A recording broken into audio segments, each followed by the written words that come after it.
Alhamdulillah, innal hamdulillah nahmaduhu wa nasta'inuhu wa nastaghfiruh wa na'udzu billahi min sururi anfusina wa min sayyiati a'malina may yahdihillahu fala mudilla lahu wa may yudlil fala hadiya lahu wa asyhadu an la ilaha illallah wa asyhadu anna muhammadan abduhu wa rasuluhu amma ba'd. Faqad qala Allahu ta'ala fi Qur'anil Karim, a'udzu billahi minasy syaithanir rajim, bismillahirrahmanirrahim. يا أيها الناس اتقوا ربكم الذي خلقكم من نفس واحدة وخلق منها زوجها وبث منهما رجالا كثيرا ونساء واتقوا الله الذي تساءلون به والأرحام إن الله كان عليكم رقيبا. يا أيها الذين آمنوا اتقوا الله حق تقاته ولا تموتن إلا وأنتم مسلمون. يا أيها الذين آمنوا اتقوا الله وقولوا قولا سديدا يصلح لكم أعمالكم ويغفر لكم ذنوبكم ومن يطع الله ورسوله فقد فاز فوزا عظيما. فإن أصدق الحديث كتاب الله وخير الهدي هدي محمد صلى الله عليه وسلم وشر الأمور محدثاتها وكل محدثة بدعة وكل بدعة ضلالة وكل ضلالة في النار. சர்வ புகழும் புகழ்ச்சிகளும் அனைத்து ஆற்றலும் மிக்க ரப்புல் ஆலமீனுக்கே உரித்தானது. அவனுடைய அன்பும் கருணையும் நபிகள் நாயகம் ஸல்லல்லாஹு அலைஹி வஸல்லம் அவர்கள் மீதும், அன்னாரை பின்தொடர்ந்த அவருடைய குடும்பத்தார்கள், உறவினர்கள், நபித்தோழர்கள், தோழியர்கள் மீதும், யாரெல்லாம் இந்த மார்க்கம் வளர்வதற்காக தன் உயிரை தியாகம் செய்தார்களோ அந்த தியாகிகள் மீதும், யாரெல்லாம் இந்த மார்க்கத்தை பின்பற்றி இன்று வரை தியாக உணர்வோடு வாழ்ந்து கொண்டிருக்கிறார்களோ அவர்கள் மீதும், என் மீதும், உங்கள் மீதும், என்னை போன்றோர் உங்கள் போன்றோர் மறுமை வரைக்கும் பின்பற்ற இருக்கிறார்களோ அவர்கள் மீதும் மறுமை வரைக்கும் உண்டாகட்டுமாக என்று வேண்டிக் கொண்டதன் பின்னால், அன்புக்குரிய அல்லாஹுடைய நல்லடியார்களே, ஈமானிய உறவுகளே,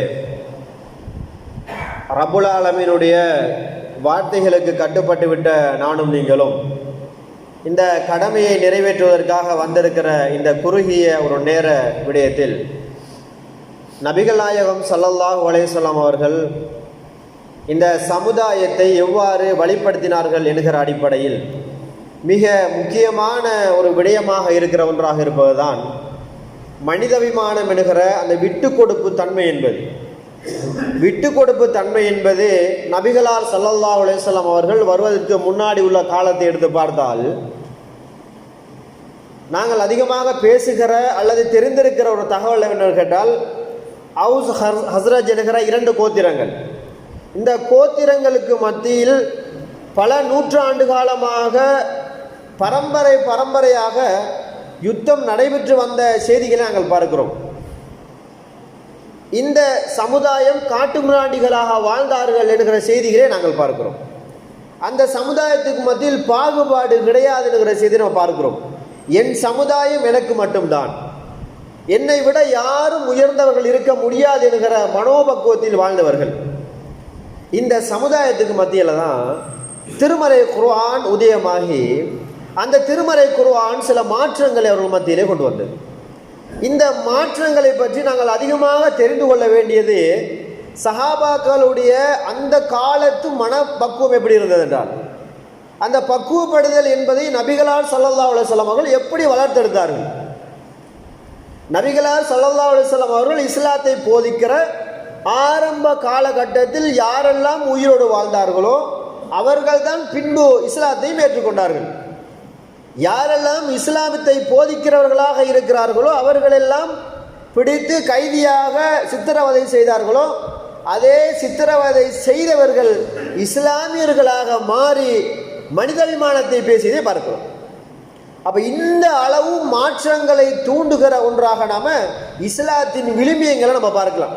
அப்போ இது எல்லாத்துக்குமான ஒரு காரணம் என்னன்னு கேட்டால், அல்லாஹ்வுடைய தூதர் ஸல்லல்லாஹு அலைஹி வஸல்லம் அவர்கள் இஸ்லாத்தை மட்டும் பின்பற்றுங்கள் என்று சொல்லாமல் இஸ்லாத்தில் இருக்கிற விடயங்களையும் பிரித்தறிவித்தார்கள். இஸ்லாத்தில் அல்லாஹ் என்கிற கோட்பாடை பற்றி பிரித்தறிவித்தார்கள். அவனுக்கான வணக்கங்களை பற்றி அல்லாஹ்வுடைய தூதர் விளக்கமாக சொன்னார்கள். நபி என்று சொல்லுகிற பொழுது அவருக்கான வரைவிலக்கணம் என்ன என்கிற செய்தியை ரசூலுல்லாஹ் தெளிவாக படுத்தினார்கள். தன்னுடைய தோழர்கள் என்றால் யார், எப்படி இருப்பார்கள் என்பதை வரைவிலக்கணம் செய்தார்கள். இந்த பட்டியலில் அல்லாஹ்வுடைய தூதர் ஸல்லல்லாஹு அலைஹி வஸல்லம் அவர்கள் வளர்த்தெடுத்த அந்த பாசறை நபித்தோழர்களை பற்றி நாங்கள் அதிகமாக பேசுகிற ஓரிரு செய்திகளை இந்த இடத்தில் ஞாபகப்படுத்தலாம் என்று ஆசைப்படுகிறேன். இன்றைய காலத்தினுடைய தேவை என்னவென்று சொன்னால், இன்றைய சமுதாயத்துக்கு மத்தியில் நபிகளார் வளர்த்த சமுதாயத்தின் பண்புகள் இருக்கிறதா என்று பார்த்தா அரிதிலும் அரிதான ஒன்றாக இருப்பதை நாங்கள் பார்க்கிறோம். அல்லாஹ்வுடைய தூதர் ஸல்லல்லாஹு அலைஹி வஸல்லம் அவர்கள் இருந்த காலம் ஏதோ மோசமான காலம். அதற்காக மோசமானவர்கள் அல்ல, அவர்கள் விளங்கியதை அவர்கள் செய்தார்கள், அவர்கள் பின்பற்றியதான் சரியென்று தெளிவாக இருந்தார்கள். அதனால் அவர்களை மோசமானவர்களாக சொல்லுகிறோம். அல்லாஹ்வுடைய விஷயத்தில் குறைபாடு உள்ளவர்களாக இருந்திருக்கிறார்கள். அல்லாஹ் தஆலா திருமறை குர்ஆனில் சொல்லுகிறவர் சொல்லி காட்டுகிறான். 24வது அத்தியாயம் 51 வசனத்தில் அல்லாஹ் சொல்லுகிறான், இன்னமா கான கௌலல் முஃமினீன இதா துஉ இலல்லாஹி வ ரசூலிஹி. அல்லாஹ்வின் பக்கமும் அவருடைய தூதரின் பக்கமும் ஈமான் கொண்டவர்களை அழைப்பு விடுக்கப்பட்டால், அல்லாஹ்வை பற்றி சொல்லப்படுகிற பொழுது, அல்லது இது அல்லாஹ்வுடைய வார்த்தை என்று சொல்லப்பட்டு விட்டால் அவங்க எப்படி கட்டுப்பாட்டுக்குள்ள வருவாங்கன்னு கேட்டால், லியஹ்கும பைனஹும், அவங்களுக்கு மத்தியில் ஏதாவது ஒன்று நடக்கிற பொழுது அது சம்பந்தமான சட்டங்களோ அல்லது விஷயங்களோ தீர்ப்பளிக்கப்படுகிற போது அதற்காக வேண்டி அழைக்கப்பட்ட அந்த இறை விசுவாசிகள்லாம் ஒன்று சேர்வார்கள். அவங்க வந்த பிறகு என்ன சொல்லுவாங்க கேட்டால், ஐயா கூலு, அதில் யாரெல்லாம் வந்தாங்களோ, அந்த திருமறை குர்ஆனை யாரெல்லாம் செவிதாழ்த்தி கேட்டார்களோ, நபிகளால் சொன்னதை யாரெல்லாம் செவிதாழ்த்தி கேட்டார்களோ அவர்கள் சொல்வார்களாம், சமயனா அதானா, நாங்கள் கேட்டதை நடைமுறைப்படுத்துவோம், நாங்கள் கேட்டோம், செவிதாழ்த்தி கேட்டோம், அதற்கு நாங்கள் கட்டுப்படுகிறோம். இரண்டே இரண்டு வார்த்தைகளில் அவர்கள் திருமறை குர்ஆனை நடைமுறைப்படுத்தினார்கள். சொல்லிட்டு அல்லாஹ் சொல்லுகிறான், வ உலாயிக ஹுமுல் முஃப்லிஹூன், இவர்கள் யாரென்றால் இவர்கள் தான் வெற்றியாளர்கள், வெற்றி பெற்ற கூட்டத்தாராக இவர்கள் இருக்கிறார்கள் என்று அல்லாஹ்வுடைய தூதரால் வளர்க்கப்பட்ட ஒரு சமுதாயத்தை பற்றி அல்லாஹ் திருமறை குர்ஆனிலே பேசுகிறான். அதே திருமறை குர்ஆன் அதே நபிமொழிகளை பின்பற்றி, அதே இஸ்லாத்தை பின்பற்றி, அதே ஈமான் எங்களுக்கு தேவை என்று சொல்லி, அதே கொள்கை தான் எமது கொள்கை என்று சொல்லி இருக்கிற எனக்கு உங்களுக்கு மத்தியில் இந்த பண்பாடுகள் அல்லது இந்த கட்டுப்பாடு இருக்கிறதா என்று கேட்டால் அது குறைவாகவே இருக்கிறது. அல் குர்ஆன் ஒன்றை பேசுகிறது என்றால் நாங்கள் எமது மனோ இச்சை எதை பேசுகிறதோ அதற்குத்தான் நாங்கள் முக்கியத்துவம் கொடுக்கிறோம். அல் குர்ஆனும் நபிகளாருடைய வழிகாட்டுதல் சுன்னாவும் எதை தெளிவாக சொல்லுகிறதோ அதை பின்பற்றுவதை விட எனது மனசாட்சி அல்லது நான் யாருக்கு கீழால் கட்டுப்பட்டு இருக்கிறேனோ அல்லது யாரை நான் பெரியவராக மதிக்கிறேனோ அவர் சொல்வதற்கு நாங்கள் அதிகமான மதிப்பளிப்பு கொடுப்பதை பார்க்கிறோம். அன்புக்குரிய அல்லாஹ்வுடைய நாடுகளே, அதனால் கட்டாயம் நாங்கள் இந்த விட்டு கொடுப்பு என்கிற மனப்பக்குவம் எதில் எப்படி உருவாக வேண்டும் என்பதை நாங்கள் கட்டாயம் தெரிந்து கொண்டால்தான் இன்று நடக்கிற அதிகமான பிளவு பிரச்சனைகளிலிருந்து நாங்கள் தப்பித்துக் கொள்ள முடியும். உறவு முறைகள் துண்டித்து போவதிலிருந்து பாதுகாப்பு பெற முடியும். உறவுகள் தூரமாகி அண்ணன் தம்பிகள் விரோதிகளாக மாறுவதிலிருந்து நாங்கள் பாதுகாப்பு தேட முடியும். அதே போல நண்பர்கள் மத்தியிலே பிளவுகளும் குரோதங்களும் போட்டித்தன்மைகளும் உருவாகுவதை நாங்கள் தவிர்த்து கொள்ள முடியும். அப்போ அந்த அடிப்படையில் அன்புக்குரிய அல்லாஹ்வுடைய எல்லார்களே, அல்லாஹ்வுடைய தூதர் ஸல்லல்லாஹு அலைஹி வஸல்லம் அவர்கள் ஒரு நபித்தோழர்கிட்ட ஒரு செய்தியை கேட்குறாங்க. அந்த நபித்தோழர் அல்லாஹ்வுடைய தூதர் ஸல்லல்லாஹு அலைஹி வஸல்லம் அவர்கள்கிட்ட நிறைய காலங்கள் சேவை செய்த ஒரு நபித்தோழர். நபித்தோழர் யாருன்னு கேட்டால் அல்லாஹ்வுடைய தூதருக்கு நிறைய ஹிதுமத்துகள் செய்த ஒரு நபித்தோழர். நமக்கு அனஸ் இப்னு மாலிக் அலியை பற்றி தெரியும். சிறு வயதிலிருந்து அல்லாஹ்வுடைய தூதரோடு கிட்டத்தட்ட 10 ஆண்டுகள் தான் சேவை செய்ததாக சொல்லியிருக்கிறார்கள். அந்த சேவையின் போது நபிகளார் எப்படி நடந்து கொண்டார்கள் என்பதையும் சொல்லுவார்கள். அதே போல அல்லாஹ்வுடைய தூதர் ஸல்லல்லாஹு அலைஹி வஸல்லம் அவர்களை பற்றி சொல்லுகிற பொழுது ஒரு நபித்தோழர் சொல்லுகிறார், அல்லாஹ்வுடைய தூதர் ஸல்லல்லாஹு அலைஹி வஸல்லம் அவர்களுக்கு நான் சேவை செஞ்சிட்டு இருக்க நேரத்தில் அவர்களுக்காக உது எடுப்பதற்காக நீரை கொண்டு நான் கொடுத்துருக்கிறேன். இந்த நேரத்தில் அல்லாஹ்வுடைய தூதர் அந்த நபித்தோழர்கிட்ட ஒரு கேள்வி கேட்கிறாங்க. அந்த கேள்வி என்னன்னு கேட்டால், நீங்கள் என்ன செய்யுங்கன்னு கேட்டால் உங்களுக்கு என்ன தேவை இருக்கிறது, ஃபஸ்ட் அல்னி, எனக்கிட்ட நீங்கள் கேளுங்கன்றாங்க. அல்லாஹ்வுடைய தூதர் கேட்குறாங்க, உங்களுக்கு என்ன வேணுமோ அதையெல்லாம் நீங்கள் என்கிட்ட கேட்கலாம் என்கிற ஒரு கேள்வியை அவர்கிட்ட விடையாக வைக்கிறாங்க. அந்த நபித்தோழர் அல்லாஹ்வுடைய தூதர் ஸல்லல்லாஹு அலைஹி வஸல்லம் அவர்கள்கிட்ட சொல்கிறார்கள், அல்லாஹ்வுடைய தூதரே, நான் விரும்புவதெல்லாம் ஒரே ஒரு செய்திதான், நான் உங்களிடம் கேட்பதெல்லாம் ஒரே ஒரு செய்திதான். என்னன்னு கேட்டால், மறுமை நாளில் நான் உங்களோடு இருக்க வேண்டும். மறுமை நாளில் நான் உங்களோடு இருக்க வேண்டும், இது மட்டும்தான் தேவை. அல்லாஹ்வுடைய தூதர் கேட்குறாங்க, வேற என்ன வேண்டும்? அல்லாஹ்வுடைய தூதர் ஸல்லல்லாஹு அலைஹி வஸல்லம் அவர்கள் முக்கியமான ஒரு வேண்டுகோள் என்னன்னு கேட்டால், இந்த பிள்ளைகளை பள்ளிக்கு கூட்டிகிட்டு வர விஷயங்களில் நீங்கள் பார்த்துருக்கலாம். நிறைய பள்ளிகளில் தயவு செய்து உங்கள் பிள்ளைகளை பள்ளிக்கு கூட்டிகிட்டு வராதீங்கன்னு போர்டு போடுவாங்க, பார்த்துருக்கீங்களா? மேலே பார்த்தீங்கன்னு கேட்டால் சத்தமாக இருக்குது ஓவரா. அது ஏன் அந்த போடுறான்னு கேட்டால், உங்களோட பிள்ளைகளை நீங்கள் கொண்டு வந்துட்டீங்கன்னா உங்களோட பிள்ளை கூட கைமாட்டுக்குள்ளே இருக்க வேணும். பிள்ளைகளை கொண்டு வந்தோம் ஏதோ தெருவில் விடுவதை போல் விட்டுறக்கூடாது. பள்ளிக்குள்ளே கூட்டு வந்து பாரு, மேலே ஃபுல்லாக சத்தம் கேட்டுறாங்க. உங்களோட பிள்ளைகளை கூட்டிகிட்டு வந்து உங்களோட பக்கத்தில் இல்லையாக இருந்தால் நீங்கள் தயவு செய்து அல்லாஹ்வுக்காக வேண்டி இருக்கிறவங்களுடைய ஜும்மாவின் பயன் இல்லாமல் போயிடக்கூடாது என்று நீங்கள் நினைத்தால், அல்லது நான் ஜும்மா கேட்டு எப்படி பயனடைய வேண்டுமோ அதுபோல என்னை போன்று ஜும்மாவுக்கு வந்திருக்கிறவர்கள் ஜும்மாவின் பயனை அடைய வேண்டும் என்று நீங்கள் ஆசை வைத்தால், அல்லது ஜும்மாவுக்கு வந்தவர்களில் அவங்களோட பாவத்தையும் நான் சுமந்து செல்ல வேண்டுமாக இருந்தால், உங்கள் பிள்ளைகளை நீங்கள் நினைச்ச மாதிரி விட்டுருங்க பள்ளியில் கொண்டு வந்து. இல்லை வந்தவங்களோட நன்மையும் சேர்த்து அவங்களோட மன நிம்மதியையும் அவர்களை நிம்மதியாக ஒரு பயானை கேட்டு அதில் என்ன சொல்லப்படுகிறது என்று தியாகமாக உணர்வோடு கேட்க வேண்டுமாக இருந்தால், உங்களோட பிள்ளைகளை பள்ளிக்கு கூட்டிகிட்டு வாங்க. உங்களோட கைக்குள்ளேயே நீங்கள் வச்சிருங்க. அவங்கள தூரமாக விட்டுட்டீங்கன்னு வைங்க, கவுத்து அவுத்து விட்டுட்டீங்களா இருந்தால் சத்தம் போட்டு திரிவார்கள். நான் இப்போ பார்க்குற பார்வையில் பாருங்க, அந்த வயசாளிகள் மாதிரி பொடிய மாதிரிலாம் குந்திட்டு இருக்கான் பாருங்க, வாசல் எல்லாம் சின்ன பொடியை குந்திட்டு இருக்கிறான். அவங்கள கொஞ்சம் முன்னுக்கு எடுங்க. நீங்கள் பெரிய ஆட்கள் வருகிற பொழுது நீங்கள் நடுவில் கூட்டி கொண்டு வர வேணும். அப்போ ஜும்மாவுடைய விஷயங்களை நீங்கள் நல்லா கவனிச்சுட்டு கொள்ளணும். வயசாளிகள் மட்டும்தான் சாஞ்சிட்டு இருக்க அவசியம் கிடையாது. நம்மளை நிறைய பேர் அப்படி தான் விளங்குறோம். வயசாளிகள் சாஞ்சிட்டு இருக்க வேணும், பொடிய மாதிரிலாம் நம்ம நடுவில் இருக்க, எல்லாரும் நடுவில் தான் இருக்க வேணும். இன்றைக்கு வந்துட்டு 5 வயசு 7 வயசு பொடியாமல் போய் பைப்பில் உட்காந்துட்டு இருக்கேன். நாளைக்கு வளர வளர அவர் ஒரு சைடில் முன்னுக்கு உட்கார்ந்தவர் இன்னும் கொஞ்சம் நாளில் பின்னுக்கு, அதுக்கப்புறம் அங்கால உழுவெடுக்கிற டெப்பில் சாஞ்சிட்டு அப்படியே போயிடுவார். அப்போ இந்த பண்பாடுகள் நமக்குள்ள வரக்கூடாது. ஜும்மாவுக்கு நம்ம வருகிறோமாக இருந்தால், நமது பிள்ளைகளை கூட்டிகிட்டு வரோமாக இருந்தால் ஒரு விடயத்தை வைத்துக் கொள்ளுங்கள், உங்கள் பிள்ளையை நீங்கள் ஜும்மாவுக்கு கூட்டிகிட்டு வர்றது நன்மைக்காக வேண்டி மட்டும்தான். வர்ற போது அந்த நன்மையை தொலைச்சிட்டு போயிடக்கூடாது. பிள்ளைய கையோட கூட்டி வாங்க, கையோட உங்களுக்கு பக்கத்தில் உட்கார வைங்க, சத்தம் போட்டு 2 தட்டுங்க உட்கார வச்சிருங்க. அவர் 2 நாளில் பழகிடுவான், யாருக்கும் இந்த டிஸ்டர்பன்ஸும் இருக்காது. இதை நீங்கள் மிக முக்கியமாக ஒவ்வொரு ஜும்மாக்கள்லையோ அல்லது பொதுவான பயான் நிகழ்ச்சிகளுக்கு போனாலோ நீங்கள் ஒவ்வொருவரும் உங்கள் பிள்ளைக்கு மார்க்கத்தை கொடுக்க வேண்டும், அல்லது மார்க்கத்தை கேட்க வேண்டும். மனைவிக்கு கரைச்சல் இல்லாமல் பள்ளிக்கு கூட்டிகிட்டு வர நோக்கம் இருந்தால் கட்டாயம் தொலை வருகிறவர்களுக்கோ ஜும்மா கேட்கிறவர்களோ தொல்லை இல்லாமல் உங்கள் பிள்ளைகளை வைத்துக் கொள்ளுங்கள்.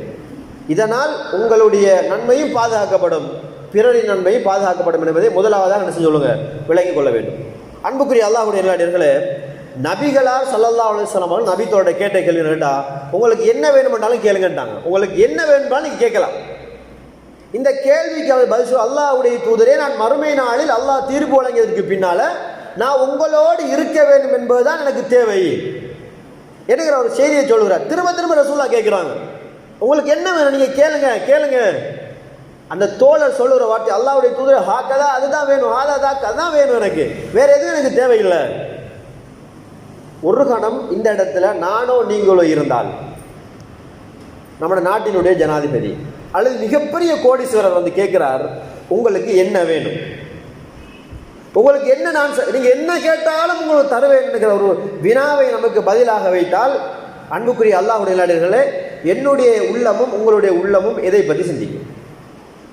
இன்றைக்குள்ள காலநிலையை யோசிச்சு பாருங்க. இன்றைக்கு பொருளாதார நெருக்கடி, தேவைகள் எல்லாம் நிறைவேற்றுவதில் பற்றாக்குறை, உதவி செய்ய முடியாத நாட்கள், யாரிடம் கேட்டாலும் இல்லை என்கிற ஒரு பதில் வருகிறது. இப்படியான ஒரு சூழ்நிலையில் ஒருவர் வந்து கேட்குறார், உங்களுக்கு என்ன கேட்டால் நான் தருவேன்றார்.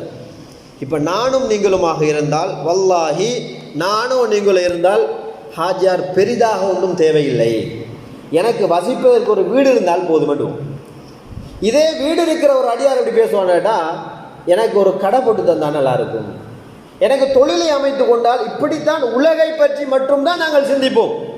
ஆனால் அந்த நபித்தோழர் உலகத்தில் எது கேட்டாலும் கிடைக்கும் என்கிற தத்ரூபமான செய்தி அவரோட கைவசம் இருந்தும் கூட அவர் உலக தூக்கி வீசிட்டார். அல்லாஹ்வுடைய தூதர், உலகத்தில் எனக்கு எதுவும் வேண்டாம், மறுமையில் நான் உங்களோடு இருக்க வேண்டும். இது பொதுவாக ஒவ்வொரு நல்ல மூமின்களிடம் இருக்க வேண்டிய மிக முக்கியமான பண்புகளில் ஒன்று. நாங்கள் உலகில் எதை நேசித்தாலும் அதை விட அதிகமாக மறுமை நாளுடைய நிலைகளை பற்றி சிந்திக்க வேண்டும். அந்த சிந்தனை இருந்தால் மட்டும்தான் இந்த விட்டு கொடுப்பு என்கிற அந்த நிலைக்குள்ள நம்ம போகலாம். அல்லாஹ் தஆலா எதையும் தருவான் என்கிற பக்குவப்பாடு இருந்தால் மட்டும்தான் நானும் நீங்களும் இது என்ன இது நீங்க எடுத்துக்கொள்ளுங்க, பிரச்சனை கிடையாது. அல்லாஹ் ரப்புல் ஆலமீன் எனக்கு தருவான் என்கிற அந்த மன உறுதி வந்துவிட்டால், அன்புக்குரிய அல்லாஹ்வுடைய நடிகர்களை நன்றாக ஞாபகம் வைத்துக் கொள்ளுங்கள், இந்த மன உறுதி வந்துவிட்டால் போதும், அதற்கு பின்னால் உலகில் எதுவும் நமக்கு பெரிதாக தெரியாது. உலகத்தில் எது வேணுமானாலும் இழந்து போகலாம், வந்தது போகலாம், கிடைத்தது இல்லாமல் போகலாம், துளைந்து போகலாம், இருக்கிற வருமானம் குறையலாம். என்னுடைய ரப்புல் ஆலமீன் இதற்கு பிரதிபலனாக ஏதோ ஒரு நலனை வைத்திருக்கிறான் என்கிற இந்த மனப்பக்குவம் மட்டும் எனக்கும் உங்களுக்கு வந்துவிட்டால் நம்ம வாழ்க்கையில் முக்காவாசி பிரச்சனை தீர்ந்துவிடும். அப்போ அல்லாஹ்வுடைய தூதர் மிக முக்கியமாக கொடுத்த விஷயம், எதையும் இழந்து விட்டோம் என்கிற யோசனை நாங்கள் இருக்கக்கூடாது. இருப்பது எது இருந்தாலும் அதை நாங்கள் சரியாக பயன்படுத்திக் கொள்ளப்படுவோமாக இருந்தால், பழகுவோமாக இருந்தால், நானும் நீங்களும் சரியான முறையில் நாங்கள் நேர்த்தியாக நடந்து கொள்ள முடியும். அதில் மிக முக்கியமான ஒரு விஷயம், இன்றைக்கு நம்மளோட பெரிதாக இருக்கிற ஒரு செய்தி தான், நம்ம எல்லாருக்கும் தெரியும் அபு தஹ்தா அலியுடைய செய்தி. அபு தஹ்தா அலி, நம்ம சொல்ல போனால் இன்றைக்கு இந்த ஊரில் ஒரு செல்வந்தர் இருப்பார், இந்த ஏரியாவில் ஒரு செல்வந்தர் இருப்பார். அதுபோல அந்த காலத்தில், ரசூலுல்லாஹ்வுடைய காலத்தில், இந்த அபு தஹ்தா என்கிற இந்த நபி தோழர் பெரிய ஒரு பேரித்த மரத்து தோப்புக்கே சொந்தக்காரர். 600 ஈச்ச மரங்களை கொண்ட பெரிய தோப்பு. அந்த தோப்புக்கான ஒரே ஓனர் அவர் மட்டும்தான். இந்த ஓனர், இந்த சொந்தக்காரர் அல்லாஹ்வுடைய தூதருடைய சபை ஒன்றில் போய் கலந்து கொள்கிறார். நன்றாக ஞாபகம் வைத்துக் கொள்ளுங்கள், அவர் அல்லாஹ்வுடைய தூதர் ஸல்லல்லாஹு அலைஹி வஸல்லம் அவருடைய சபையில் கலந்து கொள்கிறார். அந்த சபையில் ஒரு பஞ்சாயத்து வந்திருக்கிறது, ஒரு சர்ச்சை பிரச்சனை ஓடிக்கொண்டிருக்கிறது. அந்த இடத்துல ஒரு நபி தோழர் அல்லாஹ்வுடைய தூதர் ஸல்லல்லாஹு அலைஹி வஸல்லம் சொல்கிறார், அல்லாஹ்வுடைய தூதரே, இன்னலி ஃபுலானின் நஹ்லா, இந்த மனிதருக்கு ஒரு ஈச்ச மரம் இருக்கிறது, அந்த ஈச்ச மரத்தை அவர் தந்தால் அப்போ அவர் சொன்னாரு கேட்டா, அல்லாஹ்வுடைய தூதரே, அந்த ஒரு பேரிச்ச மரத்தை தந்துட்டாருன்னு கேட்டா நான் என்ன செய்வேன் கேட்டா, எந்த ஹாயித்தி எது என்னுடைய மதியில வேலியை நான் நேராக்கி கொள்வேன். 2 பேர் பக்கத்து வீட்டு ஆக்களுக்கான பஞ்சாயத்து பிரச்சனை வந்திருக்கு. வேலியை கொஞ்சம் நேராக எடுக்கணும், கொஞ்சம் வளைஞ்சு நெளிஞ்சு போகுது. இடையில பார்த்தா நடு வேலிக்கு நேர பக்கத்து வீட்டு ஆட்ட ஒரு மரம் ஒன்று நிற்கிது. இந்த மரத்தை நேராக்கி நம்ம எப்போதுமே யூடர்ன் போட்டு போகிறதில்ல, வேலி அடைக்கிறதுக்கு. பக்கத்தில் பேசி ஒரு முடிவெடுத்து வேலியை கொஞ்சம் நேராக மதியில் கட்டணப்பா, பவுண்டேஷன் போடணும், அதை வளர்ச்சி கிளச்சி போடுற கஷ்டம், அந்த மரத்தை எனக்கு தாங்கன்னு கேட்கறது வழக்கமா இல்லையா? இந்த ஒரு நடப்பு, அந்த நடுவில் இருக்கிற கொஞ்சம் கொஞ்சம் முன்னுக்கு வாங்க, வெளியால் நிற்கிறாங்க டெப்பலில், கொஞ்சம் முன்னுக்கு வாங்க, இந்த இடைவெளி இருக்குது, தொழுவைக்கு மட்டும் நீங்கள் சப்புக்கு வாங்க, மற்ற டைம் கொஞ்சம் முன்னுக்கு வாங்க, அல்லாஹ் ரஹ்மத் செய்வாங்க, கொஞ்சம் கொஞ்சம் முன்னுக்கு வாங்க, நீங்கள் பழக்கப்படக்கூடாது. ஒருவேளை அவங்க உங்களை கடந்து வந்துட்டாங்களாக இருந்தால் அல்லாஹ்வுடைய தூதர் சொன்ன செய்தியை ஞாபகம் வைத்துக் கொள்ளுங்கள், உங்கள் யாரும் ஒருவருடைய பிடரியை கடந்து வருவதை அல்லாஹ் தண்டிக்கிறான்னு சொன்னார்கள். நம்ம இருக்கும்போது நம்மளை தாண்டி முன்னாடி ஒருவர் போயிட்டாராக இருந்தால், அந்த யாரு நம்மளை தாண்டி போகிறாரோ அவரை அல்லாஹ் தண்டிப்பான் என்று சொன்னார்கள். அப்படியாக இருந்தால், தாண்டறதுக்கு நாம உடந்தையாக இருந்தால், முன்னுக்கு இடம் இருக்கும்போது நம்ம பின்னாடி உட்கார்ந்து அவர் முன்னாடி போனால் அவருக்கும் தண்டனை இருக்கிறது. அவரை அந்த பாவத்தை செய்ய வைத்த குற்றவாளிகளாக நாம் மாறிவிடுவோம். அதனால வாரவங்க முன்னுக்கு வாங்க, இக்காமத் சொல்லும்போது நம்ம சஃபுகளுக்கு போய்க்கொள்வோம். இந்த நன்மையை அல்லாஹ் தருவதற்கு அல்லாஹ் போதுமானவன். அப்போ அன்புக்குரிய அல்லாஹ்வுடைய நிலையங்களை, இந்த நபித்தோழர் சபையில் இருக்கிற நேரத்தில் அபூ தஹ்தா அலி சபையில் போய் உட்கார்ந்தாச்சு. இப்போ அல்லாஹ்வுடைய தூதர் மார்க்க பிரச்சாரம் இந்த செய்தியை சொல்லிட்டு இருக்கான். ஏப்பா கூப்பிட்றாங்க அந்த மனிதரை கூப்பிட்டு, ஒரு மரம் தானே, ஒரு மரம் தானே, அந்த மரத்தை நீங்கள் இவருக்கு விட்டு கொடுத்தால் அல்லாஹ்விடத்தில் உங்களுக்கு அதுக்குரிய மதிப்பு இருக்கிறது.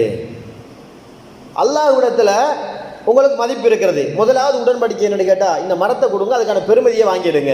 அவர் ஏலாண்டு அல்லாஹ்வுடைய அந்த மரத்தை விட்டு கொடுக்க இயலாது. நம்மளை மாதிரி ஒரு ஆள் போல, அவர் நம்மளை மாதிரி ஒரு கான்செப்டில் உள்ள மனுஷன் போல.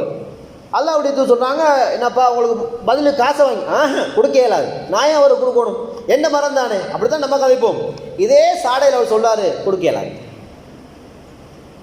இதை கொடுக்க இயலாது. இப்போ அல்லாஹ்வுடைய தூதர் அந்த சபையில் அபூ தஹ்தா அலி இன்னும் சில தோழர்கள் இருக்கிறாங்க. அல்லாஹ் அன்புக்குரியவர்களே நன்றாக ஞாபகம் வைத்துக் கொள்ளுங்கள். அல்லாஹ்வுடைய தூதர் திரும்ப சொல்றாங்க, நீங்க அந்த மரத்தை கொடுத்தால், அந்த ஒரு மரத்தை கொடுத்தால் அல்லாஹ்விடம் உங்களுக்கு போதிய சன்மானம் இருக்கிறது, சொர்க்கத்தில் உங்களுக்கு மரம் இருக்கிறது, சொர்க்கத்தில் உங்களுக்கு அல்லாஹ் இடம் தருவான் என்று ரசூலுல்லாஹ் சொல்லிட்டாங்க. சொர்க்கத்தில் உங்களுக்கு கிடைக்குது என்றால் உலகத்திலே சொர்க்கம் கன்ஃபார்ம் அர்த்தம். இந்த உலகத்தில் அல்லாஹ் உங்களுக்கு சொர்க்கத்தை தருவான்னா எப்படி எனக்கு சொர்க்கம் இருக்கிறது என்பதுதான் உறுதி. சொர்க்கம் கிடைச்சிரும், மாற்று கருத்து கிடையாது. அப்போ அல்லாஹ்வுடைய தூதர் உனக்கு சொர்க்கம் இருக்கப்பா, நீ சொர்க்கவாதி என்று சொல்லாமல் சொல்கிறாங்க. அந்த நபித்தோழருக்கு அது விளங்கலை. அந்த நபித்தோழர் மரத்தில் ஏலா அல்லாஹ்வுடைய நான் கொடுக்க அப்படின்றார். சொந்த மரம் தானே, நபிக்கு கூட அங்கே வாதாட இயலாது, இல்லை கொடுத்து தான் ஆகணும்னு சொல்ல இயலாது, சிபாரிசு தான் செய்யலாம். இந்த செய்தியை அல்லாஹ் சொர்க்கத்தில் உண்டை வைத்திருக்கிறானாம். சொர்க்கத்தில் ஒரு மரம் கிடைக்குமா, சொர்க்கத்தில் ஒரு இடம் கிடைக்குமா என்ற செய்தி சபையில் வந்திருந்த அந்த அபூ தஹ்தார் அலிட காதில் விழுது. இவருக்கு இந்த தோட்டம் தான் இருக்கிற இடம். அந்த தோட்டத்தில் 600 பேரித்த மரத்திலும் பெரிய ஒரு வருமானம் இருக்கிறது. அப்போ அங்கே தான் அவங்க குடியிருக்கிறாங்க. அன்புக்குரிய அல்லாஹ்வுடைய நல்லடியார்களே, பெருமதியான வியாபாரம் செய்து வாழ்க்கையை ஓட்டுகிற ஒரு இடத்தை பற்றி அவர் அப்படியே வந்து, யார் அந்த ஒரு மரத்தை வச்சுக்கிட்டு நான் கொடுக்க மாட்டேன்னு சொன்னாரோ அவர்கிட்ட போகிறாரு. போய் கேட்குறாரு, உங்கள்கிட்ட ஒரு மரம் தானே இருக்கிறது? ஆமாம், ஒரு மரம் தான். அந்த ஒரு மரத்தை எனக்கு நீங்கள் தந்தால் என்ற 600 பேரித்தம்பழம் இருக்கிற தோட்டத்தையும் உங்களுக்கு தரேன்டார். டீலிங் அப்படி இல்லை, 600 மரத்தின் பேரிச்சம்பழங்களே உங்களுக்கு தாரேன், மரத்தை தாங்கன்னு கேட்கல, என்ற மொத்த சொத்தையும் உங்களுக்கு நான் தர்றேன், வச்சுக்கொள்ளுங்க, அந்த ஒரு மரத்தை மட்டும் தந்துருங்க, அந்த ஒரு மரம் எனக்கு போதும் என்றால். ஏங்க அவங்க கேட்டாங்க, ஏன் ஒரு மரத்தோடு அவர் நின்று கொண்டார்கள்? 600 மரம் பெருசா, ஒரு மரம் பெருசான்னு கேட்டா 600 மரம் தான் பெருசு, அதை விட்டு கொடுக்க முடியாது, அதற்காக எத்தனை வருஷம் வேணாலும் போராடலாம். அவர் ஏன் ஒரு மரத்தை கேட்டார் தெரியுமா? அந்த ஒரு மரம் அவருக்கு சொர்க்கமாக விளங்கியது. அல்லாஹ்வுடைய தூதர் போதித்த அந்த போதனை காதுல கண்ணீரடி விழுந்துச்சு. அல்லாஹ் இந்த ஒரு மரத்துக்காக சொர்க்கத்தில் ஒரு மரத்தை தருகிறான் என்றார். சொர்க்கத்திலா அல்லாஹ் தருகிறானா? எந்த ரப்புல் ஆலமீன் தருகிறான் என்றால் எனக்கு பெரிய தோட்டம் கூட அற்பமாக அவருக்கு தோணுச்சு. அவர் சொன்னார், என்னுடைய தோட்டத்தையே தருகிறேன் என்றால் அந்த அவர் உடன்படிக்கை, ஆமா நான் உடனே தாரேன்ட்டார். ஒரு மரத்துக்கும் 600 மரத்துக்கும் எங்க இருக்குது? இந்த மாவட்டத்துக்கு இந்த மஸ்ஜித் மாவட்டத்தில் இந்த பள்ளியிலேருந்து மொத்த லேண்டையும் உங்களுக்கு ஃப்ரீயாக தாரப்பா, பக்கத்தில் ஒரு அரப்பேஜஸ் காணி தாங்கண்டா, சுபானில் எடுத்துக்கோங்க இப்போவே, உடனே லோயருக்கு நம்மளே ஹோல்ட் பண்ணிடுவோம். லோயர் வாங்க ரிஜிஸ்ட்ரேஷன் பண்ணணும், உடனே முடிஞ்சிடுவோம். நமக்கு அதனுடைய பெருமதி விளங்குது. அப்போ அதை மாதிரி அந்த நபித்தோழர் அதனுடைய பெருமதி எல்லாம் தேவையில்லை, சொர்க்கத்தில் மட்டும்தான் தேவைன்னு சொல்லி அவர் அந்த காணி அப்படியே கொடுத்து அந்த மரத்தை வாங்கிட்டு அல்லாஹ்வுடைய தூதர்கிட்ட போகிறாங்க. அல்லாஹ்வுடைய தூதரே, அவர் கேட்ட அந்த ஒரு மரம் எனக்கு சொந்தம், அந்த ஒரு மரம் எனக்கு சொந்தம், நான் அதை தந்தால் அல்லாஹ் தருவதாக சொன்ன விடயங்கள் எனக்கு கிடைக்குமா? ஆமாம் கிடைக்கும். ஆமாம் கிடைக்கின்ற உடனேயே அந்த நபித்தோழர், அல்லாஹ்வுடைய தூதரை, இதை நீங்கள் அவருக்கே கொடுத்து விடுங்க, அவருக்கு நீங்கள் கொடுத்துருங்க, எனக்கு எதுவும் தேவையில்லை, எனக்கு அல்லாஹ்விடம் தேவைங்கிற செய்தி முஸ்லீமில் 2964 ஹதீஸாக நீங்கள் பார்க்கலாம். புகாரி முஸ்லீம் போன்ற கிரந்தங்களில் நீங்கள் இந்த செய்திகளை நீங்கள் பார்த்துக்கொள்ளலாம். அப்போ அந்த அளவுக்கு யோசிச்சு பாருங்கள், சம்பந்தமே இல்லாத வந்த ஒரு நபித்தோழர், தனக்கு தேவை இருக்க போய் தனக்கும் அதுக்கும் சம்பந்தமே இல்லை, 2 பேருக்கு இடையிலான வேறுபாடு வருகிறது. அந்த வேறுபாட்டின் போது ஒரு செய்தி தனக்கு கிடைக்கிறது, அல்லாஹ்வோடு சம்பந்தப்படுகிறது, மறுமையோடு சம்பந்தப்படுகிறது, சொர்க்கத்தோடு நிற்கிறது என்றால் அவர் அதை இழக்க தயாராகினால் எனக்கு அது தேவை என்று சொர்க்க விடயத்தை உணர்ந்தார். உலகத்தில் தனக்கு விருப்பமானதாக தான் நேசிக்கிறதாக இருந்த ஒட்டுமொத்த சொத்தையும் கொடுத்துட்டு தன் மனைவியிட்ட போய் சொல்லுகிறார், மனைவியே, இதை நான் அல்லாஹ்வுக்கு ஒரு மரத்துக்காக கொடுத்துட்டு வந்துட்டார். 600 ஈச்சம்பழத்தையும் தோட்டத்தோட அல்லாஹ்வுடைய ஒரு மரத்துக்காக கொடுத்துட்டு வந்துட்டு, வாங்க வீட்டோட்டு வெளியே போவோம். சுபஹானல்லாஹ், தப்பி தவிர நம்மளோட மனைவி மாட்டோம்னு சொல்லி பாருங்க. வீட்டை வித்துட்டோமா, வா வெளியே போக மாட்டா, முடிஞ்சு. நீங்கள் ஆட்டினா வீடா? எங்கள் வாப்பா அந்த வீடுன்ட்டா, எங்கள் வாப்பா அந்த வீடு, நீங்கள் இருக்கிறது எந்த வீட்டில், யாரை கட்டி விற்றீங்க, அதோட முடிஞ்சு. அஸ்ஸலாமு அலைக்கும். வீடு விற்றா நீங்களும் வீட்டுக்காரர் வந்தால், இல்லைம்மா சாமான கூட வீடு என்ற புருஷனை நீங்கள் வேண்டாம் வச்சுக்குவோம், அவருக்கும் இந்த வீட்டுக்கும் சம்மந்தம் கிடையாது, உடனே முடிச்சுடுவா வேலை, அதோட டிவோர்ஸ், அந்த சொத்தோடு நம்ம பாடு முடிச்சு இல்லையா? ஆனால் அந்த நபித்தோருடைய மனைவி சொல்லுகிறாள், அப்படியா, எந்த வார்த்தையும் கதைக்கிறா, அல்லாஹ்வுக்காகவா ஒரு மரத்துக்காக கொடுத்தீங்களா? ஹைர், அல்ஹம்துலில்லாஹ். வீட்டை விட்டு வெளியே அன்புக்குரியவர்களே, இதுதான் விட்டு கொடுப்பென்பது. இதைத்தான் நபிகளார் இஸ்லாத்துக்கு முன்னால் யோசிச்சு பாருங்களேன். அல்லாஹ்வுடைய தூதர் ஸல்லல்லாஹு அலைஹி வஸல்லம் அவர்கள் இஸ்லாத்துக்கு முன்னாடி உள்ள காலப்பகுதிகளில் இந்த நபித்தோழர்கள், இதே நபித்தோழர் மனைவி மத்தியில் ஒரு பொருளை வேண்டி பாருங்களேன், அந்த அமர்க்கலமே நடக்கும். இஸ்லாம் என்கிற இந்த தூய மார்க்கம் உள்ளத்தில் கொண்டு வந்த மாற்றம் என்னன்னு கேட்டால், அவங்களோட உள்ளத்தில் உலகத்தை அற்பமாக கருதி உலக இன்பங்களை விட சுவர்க்கத்தின் இன்பங்கள் அவர்களுக்கு பெரிதாகப்பட்டுச்சு. அதனால எதையும் இழக்க அவர்கள் துணிந்தார்கள். ஆக கூடிய ஒரு செய்தி என்ன தெரியுமா? நம்ம எல்லாருக்கும் தெரிஞ்ச ஒரு செய்தி என்ன கேட்டால், நபிகளார் ஸல்லல்லாஹு அலைஹி வஸல்லம் அவர்களோட மக்காவுல இருந்து மதீனாவுக்கு ஒரு சமுதாயம் ஹிஜ்ரத் போனார்கள். நம்ம எல்லாரும் தெரியும், ஹிஜ்ரத் போனாங்களாம், முஹாஜிர்களாம், தோட்டத்தை விட்டுட்டு போனாங்களாம், சொத்துக்களை விட்டுட்டு போனாங்களாம், நிறைய பார்க்குறோமா இல்லையா? மக்காவுல இருந்து அடித்து விரட்டப்பட்டு மதீனாவுக்கு போனாங்க. அப்ப இவர்கள் போனவர்கள் என்ன நடந்தது என்பதை ஒரு வரலாற்று செய்தி சொல்லுகிறது. இந்த செய்தியில என் வாழ்க்கையிலும் உங்கள் வாழ்க்கையிலும் உசுரே போனாலும் உயிரே போயிட்டு இருந்தாலும் இதை மட்டும் விட்டு கொடுக்க மாட்டேன்னு சொல்லுகிற ஒரு செய்தி நடந்துச்சு. என்ன செய்தின்னு கேட்டா, அவங்களுக்கு சில மனைவிமார்கள் இருந்தார்கள். மனைவிமார் அல்லாஹ்வுடைய தூதர் அழைப்பு கொடுக்குறாங்க, மக்காவுல இருந்து இஸ்லாத்தை, தூய மார்க்கத்தை தன்னுடைய வாழ்க்கை நெறியாக ஏற்று யாரெல்லாம் வந்திருக்கிறாங்களோ அவங்களுக்கு மனைவிமார் இல்லாதவங்க இருக்கிறாங்க. அவங்களுக்கு உங்களோட மனைவிமாரில் இருந்து ஒரு ஆளை கொடுங்கட்டாங்க. யோசிச்சு பாருங்க, இன்னைக்கு நம்மளோட இளந்தாரிகள் மத்தியில் வாப்பாவை சொன்ன மகன் நீ விரும்புகிற பிள்ளை உனக்கு செட் ஆகாதுண்டா, அவன் முதலாவது சொல்றது வாப்பா நீங்கள் எனக்கு செட் ஆகிற ஆளில் நீங்கள் கொண்டு போங்க, நான் போட்டு கூட்டு போயிடும். இன்றைக்கு தான் இளந்தாரிகளுடைய இளைஞர்களுடைய நிலை என்னன்னு கேட்டால், அவனுக்கு வாப்பா அம்மா சொல்கிறத விட அவனுடைய நலன் கெடுதியை விட அவனுக்கு அந்த அழகு மாசை தான் பவர்ஃபுல்லாக இருக்குது. அம்மா சொல்லுவான், மகன் வாப்பா சொல்றது சரிதான், அம்மா நீ முடிச்சு போங்களே, சும்மா கரைச்சி பண்ணாம முடித்தானா முடித்தாங்க, இல்லாட்டி நான் போகிறேன்ட்டு அவன் பேக்க தூக்கி கிளம்பிடுவான். அந்த பிள்ளைங்க ரோட்டில் அடிக்கும், பைக் எடுத்துகிட்டு போயிடும். பிறகு நம்ம தேடி தேடி தான் இருக்கு. ஃபாத்திமா கானில், அப்துல்லா கானில் நம்ம தேடி தான் இருக்கு. போலீஸில் ஒரு கம்ப்ளைண்ட் கொடுத்தா 3 நாள் இப்போ வருவாங்க, வந்தால் முடிச்சு கொடுத்தானா. இது இப்போ ஃபேஷனாக போயிட்டு நம்ம இளைஞர்கள் மத்தியில் என்ன கேட்டால் கூட்டிகிட்டு ஓடி நான் முடிச்சு கொடுப்பாங்க. இதுதான் நம்மளோட நாட்டு நிலைமை. அப்போ அல்லாஹ்வுடைய தூதர் அந்த நம்பித்தோடு சொன்னாங்க, குடும்பமாக வாழ்ந்துட்டு இருக்கிறாங்க, புள்ள குட்டி இருக்குது, அந்நியோன்யமாக எந்த ஒரு குழப்பமும் இல்லாமல் சந்தோஷமாக வாழுகிற அந்த கணவன் மனைவி குடும்பத்தில் அல்லாஹ்வுடைய தூதர் சொல்கிறாங்க, ஏப்பா நீங்கள் 4-5 மனைவிமாரை வச்சிருக்கிறீங்க, ஒரு மனைவியை இவங்களுக்கு முடிச்சு கொடுங்கன்னு சொன்னால் எப்படி இருக்கும் நம்மளோட மனசு? பதறி போயிடும். எந்த மனைவி விட்டு கொடுக்கிறது? சஹாபாக்கள் தீர்மானித்தார்கள், நீங்கள் யாரை காட்டுறீங்களோ அவங்கள நாங்கள் டிவோர்ஸ் பண்ணி தருவோம். அவங்கள எந்த 5 மனைவி இருக்கான்னு வைங்க, எனக்கு அதில் ஒரு வடிவான ஒரு ஹோம்ல புள்ள மாட்டிட்டு வைங்க, ஒரு இளம்புள்ள அல்லது வடிவான நல்ல குண்டான, இன்றைக்கு தேர்றது அப்படி தானே, வடிவா வெள்ளையா குண்டா முகச்சாடையா இருக்கொண்டு பார்க்குறது. இப்படியானவரை மாட்டினா நமக்கு விருப்பமாக இருக்கும், ஆஹா கடைசியாக முடிச்ச பொம்பளை நல்லா இருக்குமே யோசிக்கிறது. அல்லது முதலாவது மனைவி மேலே நம்ம யார் மீது அன்பு வச்சுருப்போம், அவங்கள அப்படி ஒதுக்கி வச்சுக்கிட்டு இவங்களை தவிர மிச்சம் யாரை வேண்டாலும் கேள்வி அப்படி தான் நம்ம டீல் பண்ணுவோம். ஊரில் ஒரு கால்நடைகளையோ அல்லது ஏதாவது பொருட்களை விற்கிறதாக இருந்தால் வீட்டோட எல்லாம் விற்கிறது, இந்த எல்லாத்தையும் எடுங்க, அந்த அதை மட்டும் எடுக்க வேணாம், பட் அது நமக்கு பிடிக்குமே அர்த்தம். எல்லாத்தையும் கொடுக்கறது, அதை மட்டும் கொடுக்குறது, ஏன்னா ரொம்ப விருப்பம், அதை நம்ம ஒதுக்கி தான் வைக்கிறேன். ஆனால் நபித்தோழர்கள் அல்லாஹ்வுடைய நன்மையை எதிர்பார்த்து எப்படி விட்டு கொடுத்தாங்க கேட்டால், எனக்கு விருப்பமானதையும் உங்களுக்கு தந்திருக்கிறேன், இந்த மனைவியில் எந்த மனைவியை நீங்கள் கை நீட்டுகிறீர்களோ அந்த மனைவியை உங்களுக்கு நாங்கள் தருவோம்.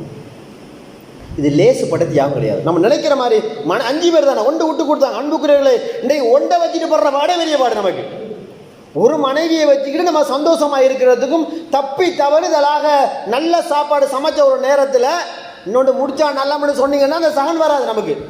அதுக்கு பிறகு உப்பு கூடின சோறு, ஒழுங்காவியாத கிழங்கு, உரைப்பு கூடினது தான் நம்மளோட சாணுக்கு வரும். ஆனால் அவங்க எல்லாரும் ஒன்றாக புழங்கி ஒரே குடும்பம், ஒரே வீட்டில் வாழ்ந்த சமுதாயம் ஜாகிலியா சமுதாயம். ஆனால் இன்றைக்கு நம்ம இஸ்லாமிய சமுதாயம் என்று சொல்கிறோம். நம்ம 2 கல்யாணம் முடிச்சா அந்த மாமியார் உள்ள ஒரு கொண்டாடி, இந்த மாமியார் உள்ள கொண்டாடி, 2 ஒன்றா வச்சா ரெஸ்லிங் தான் அடி முடிச்சா நம்ம தான் லெஃப்ட் குறைக்கு நடுவர் அடிக்கணும். 2க்கும் சட்டம். நான் சமைக்கும் போது அவள் வரப்பட, அவள் சமைக்கும் போது நான் வரப்பட, எந்த வீட்டுக்கு நீங்கள் வரணும், அந்த பெரிய அக்கப்போரா போயிடும்.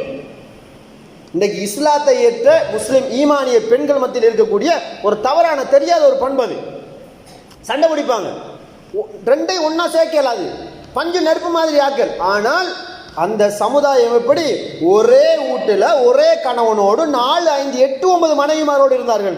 எந்த மனைவிக்கும் சண்டை கிடையாது, எல்லாரும் ஒரே வீட்டில் தாத்தா தங்கச்சி மாதிரி பழகிக் கொள்வார்கள். இப்படியா இருக்கிற ஒரு மனைவியை விட்டு கொடுங்கன்னா எப்படி மனசு வரும்? உறவுகளை எப்படி வரும்? அந்த நபித்தோழர் மனசு வந்தது, நீங்கள் காட்டுகிற மனைவி உங்களுக்கு சொந்தம். இந்த அளவுக்கு விட்டு கொடுக்க முடியுமாக இருந்தால் அவர்களை மாற்றியது என்ன?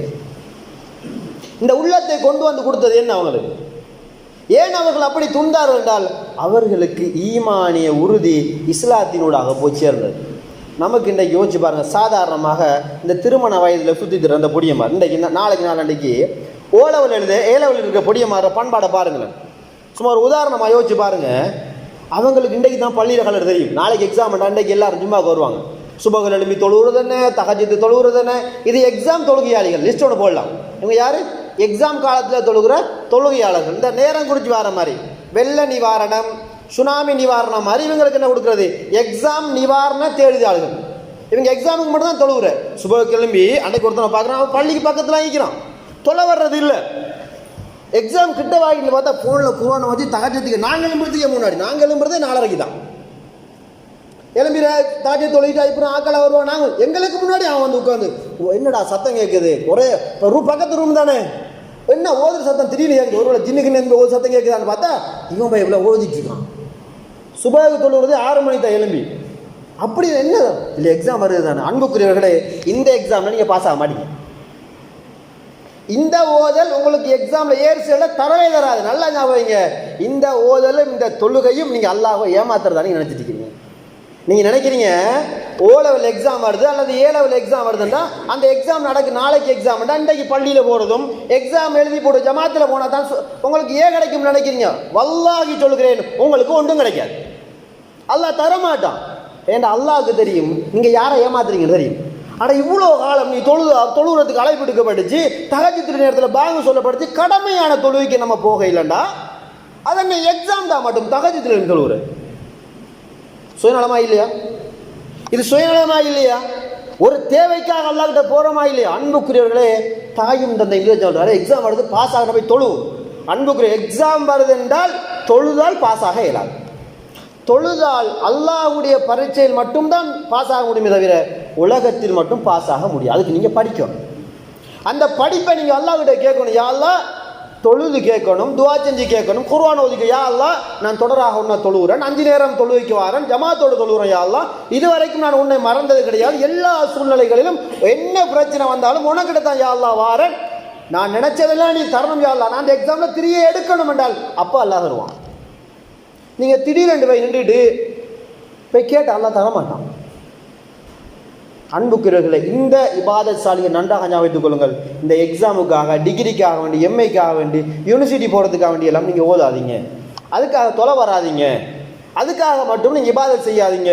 அந்த இபாதத்தை பற்றி நீங்கள் அலிஃப் லாம் மீம் சூரா பக்கராவினுடைய 2வது பக்கத்தில் வமினன் நாசி மைய குலு ஆமன்னா பில்லா பாடமாக்கியிருப்பீங்க. வீட்டில் போய் தமிழாக்கத்தை படித்து பாருங்கள். அல்லாஹ் உங்களை பற்றி பேசுவான். சந்தர்ப்பத்துக்கு குர்ஆன் ஓதுறவங்க, சந்தர்ப்பத்துக்கு மூமினாக இருக்கிறவங்க, சந்தர்ப்பத்துக்கு அல்லாஹ்வுக்கு கட்டுப்பட்டு நடக்கிறவங்க, இவங்க எல்லாரும் கேட்டால் அவங்க நினைக்கிறாங்க குர்ஆன் ஓதிட்டு அல்லாஹ் ஏமாத்தி வச்சுப்பாடா அப்படின்னு நினைக்கிறாங்க. தொழுது தஹஜ்ஜுத் தொழுகிட்டா அம்மா தஹஜ்ஜுத்தில் கேட்குற துவா அல்லாஹ் ஏற்றுக்கொள்வான். உங்களோட யார் ஏற்றுக்கொள்றது? நீங்கள் கேட்குற துவா ஏற்றுக்கொள்ளப்படும். என்ன கேரண்டி இருக்கிறது? நீங்கள் அப்போ தான் தஹஜ்ஜுத் உங்களுக்கு தெரியும், சுபஹே அப்போ தான் தெரியும், சூரியன் உதிக்க முன்னு கிளம்பினது நீங்கள் அப்போ தான். அப்போ அன்புக்குரியவர்களே, இந்த விட்டு கொடுப்பும் இந்த தேடுதலும் அல்லாஹ்விடம் ஒருபோதும் பயனளிக்காது என்கிற செய்தியை நீங்கள் நன்றாக ஞாபகம் வைத்து கொண்டு பரீட்சைக்கு படிங்க. ஆனால் அதுக்கு மட்டும் தொழுதுட்டு எக்ஸாம் ரிசல்ட் வந்தோடனே தொழுகையை விட்டுறாதீங்க. அது உங்களுக்கு பாதிப்பே செலுத்தும். அதில் உங்களை நீங்கள் முனாஃபிக்கின்களாக, நரகவாதிகளாக நீங்கள் தெரிவு செய்து கொள்வீர்கள். அந்த அன்புக்குரிய விட்டு கொடுப்பு என்பது அந்த வாழ்க்கையில் எல்லா கட்டங்களிலும் எனக்கு விருப்பமானதிலும் இருக்க வேண்டும், விருப்பம் இல்லாத விடயங்களிலும் இருக்க வேண்டும். எல்லா சூழ்நிலைகளிலும் அத்தானா சமீஅனா வ அத்தானா, அல்லாஹ் சொல்லுகிறானா நான் கட்டுப்படுகிற இந்த மனப்போக்கம் கொண்ட அடியார்களாக என்னை மூலியம் அல்லாஹ் மாற்றுவானாங்க.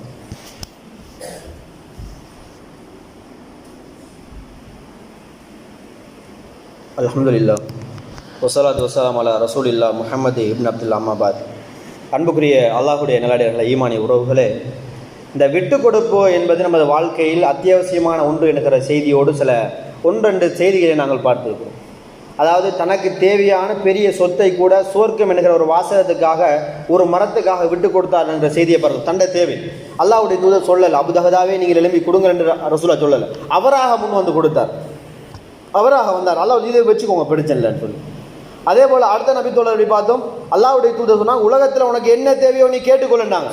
அவர் உலகத்தை நேசிக்கல, மறுமையில கேட்டால் அல்லாஹ்வுடைய தூதர் நான் உங்களோடு இருக்கணும் என்றால் சொர்க்கத்துக்கு போனால் தானே அல்லாஹ்வுடைய தூதரோடு இருக்கலாம். அவர் டிரெக்டாக கேட்டார், அல்லாஹ்வுடைய தூதர் நான் உங்களோட மறுமையில் இருக்க வேண்டும், சொர்க்கத்தை அல்லாஹ்வுடைய தூதரும் கேட்டாங்க செய்தியை பார்க்கும்.